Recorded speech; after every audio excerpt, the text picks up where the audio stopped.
Recession, people are familiar with, economists use the term all the time, and it has a numeric definition. It's two or more consecutive quarters of declining GDP. There are a couple other factors that go in, but that's the basic rule of thumb. So two consecutive quarters, two or more of declining GDP, that's a recession. And of course, we had a recession, at least in the United States, actually probably most of the world, in the first half of 2020. First quarter and second quarter were both down, and there's the recession. So the third quarter growth was quite strong. It didn't come all the way back compared to what was lost in the first half, but it was strong. So that you could argue that the recession was over by July of 2020. We have a group in the United States called the National Bureau of Economic Research. It's a private group of economists, but they're the official scorekeepers, if you will, about recessions. They did declare a recession started in the first quarter. They haven't said it's over, but it's very likely that they'll reach that conclusion. Depression is different.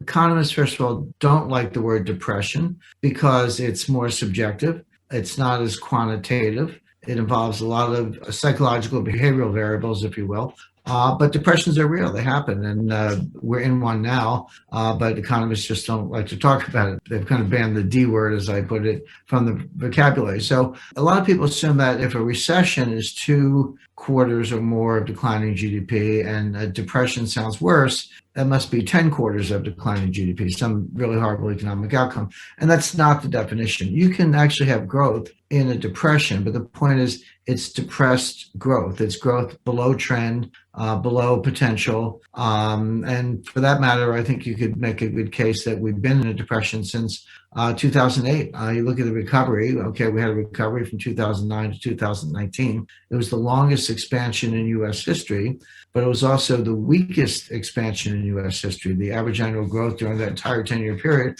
was about 2.2%, whereas in all recoveries post-1980, the average recovery was 3.2%. So there's an example where you had growth, but it was a full percentage point below trend, below what we had done previously. If you go back even further to the end of World War II forward, average recoveries were closer to 4.5%. Yeah. So if that's the potential in a developed economy and you're growing at 2.2, that's depressed growth. We can leave the definition of what happened for those 10 years for another day. But now the point is we've had a technical recession. We may be approaching another technical recession, the first back-to-back recession since 1980. But that aside, we're in a period of depressed growth. We won't recover 2009 levels of output until late this year at the earliest, maybe probably early 2022.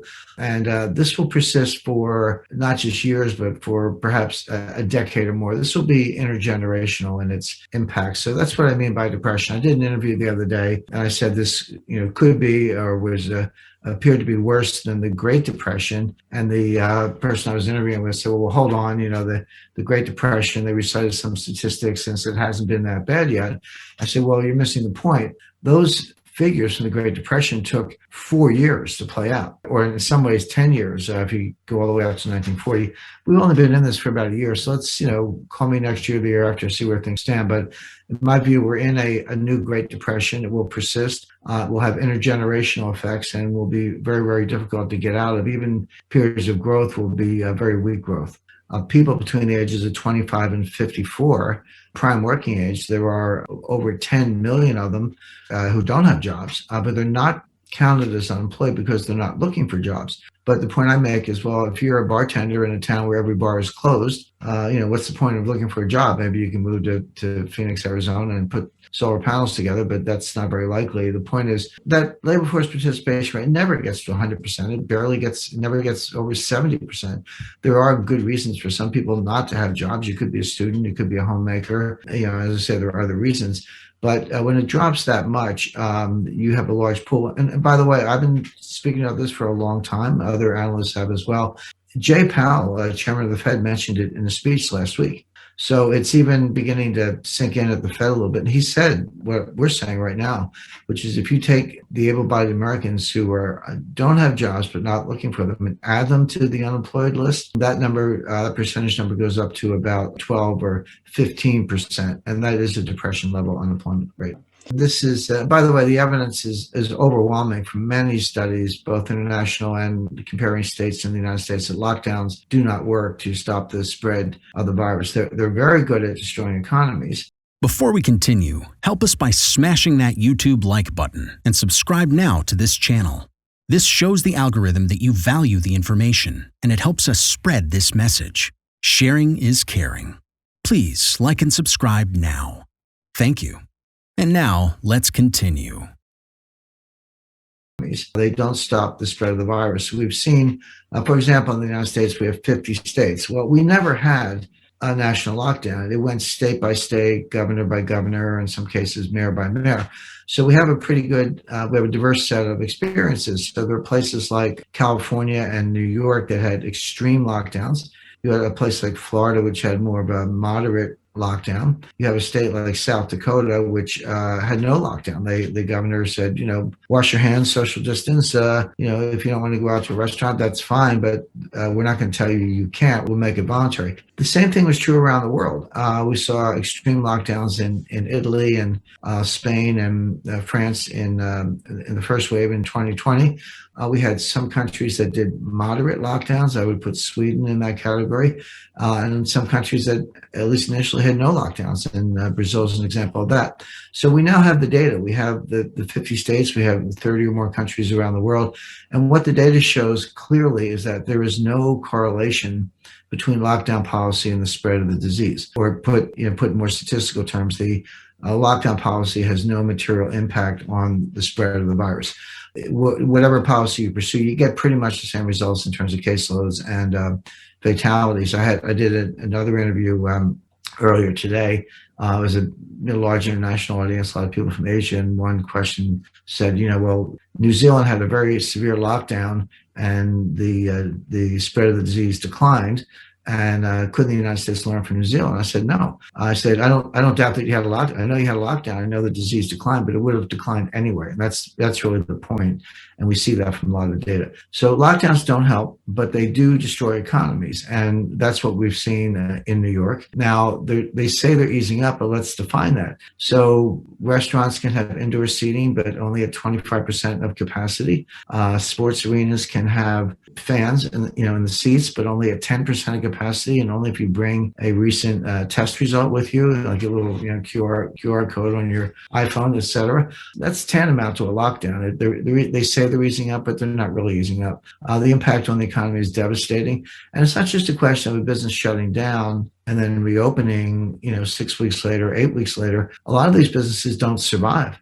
Perhaps half of small businesses are going out of business permanently. Those job losses are not temporary, they're permanent. The owners of, let's say a restaurant or bar, salon, boutique shop, they're closing their doors, breaking their leases, selling their equipment at bargain basement prices, and the workers are never getting their jobs back. Now, eventually those people will get jobs, and perhaps the restaurant owner will move to a different state, move to Florida, and open a new restaurant next year. I'm not saying it's the end of the world, but I'm saying it's the end of millions of small businesses, and that's about half the economy in the U.S. So New York, streets are pretty much abandoned. Crime in the subway is, people are afraid to walk into the subways. Tax base is eroded. There's graffiti everywhere. Stores are still boarded up, some of them, and the city's depopulating. We in the United States, when you move, I suppose it's true in other countries around the world. When you move, you can go to the post office and put in a notice of your new address, and that way the post office will forward your mail. So mail coming to the old address will be sent to the new address. Through October, from January to October 2020. There were 300,000 of those mail change addresses filed in New York. It's a public record. Well, there's one per household. So if you assume an average household of 3 people, it could be more or less in a particular case, that's upwards of 1 million people leaving New York. And that was through October. I don't doubt that number is significantly higher today. It's only a city of 8 million, so you have 1 million people moving out. Cities are the greatest wealth creation, wealth generating agglomerations in the history of civilization, and they're depopulating. So you're destroying the wealth generating potential of those cities. And it's not just New York, it's Chicago, Los Angeles, San Francisco, Portland, Seattle, Baltimore, and elsewhere. And a lot of this is irreversible. When a business or an individual moves, You don't move back 6 months later. I mean, you could, I guess, but one of the questions you have to ask is, okay, they're leaving New York and the other cities I mentioned. Where are they going? Well, we know they're going to Miami, Austin, Texas, Nashville, Tennessee, Phoenix, Scottsdale, Arizona, and Boise, Idaho, Denver, among other cities. So interesting times. I guess the point I would make is that depressions are intergenerational in their impact, and we'll be feeling the effects of this for not 30 weeks or 30 months, but for 30 years. What to do in such a situation? Inform yourself and keep your financial education strong. We from the Compact Group offer our loyal subscribers a free educational portal with first-hand monetary, financial, and economic knowledge. Enter our invite-only Insider Club by clicking the link below. You will get access to first-class information far earlier than the rest. We have prepared a special deal for all our members where you can access a giant pool of Robert Kiyosaki's financial wisdom for just $1.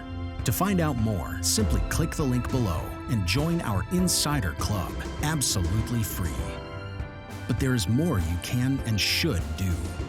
Build up several streams of income. More and more people realize that they have to take their future in their own hands, but they don't know how and where to start. We from Compact offer our Insider Club members unique opportunities. Strengthen your financial muscle and get the edge. Click the link below. Become part of our free Insider Club. No financial obligations. But there's one important thing you have to know. You have to become active. So do it now.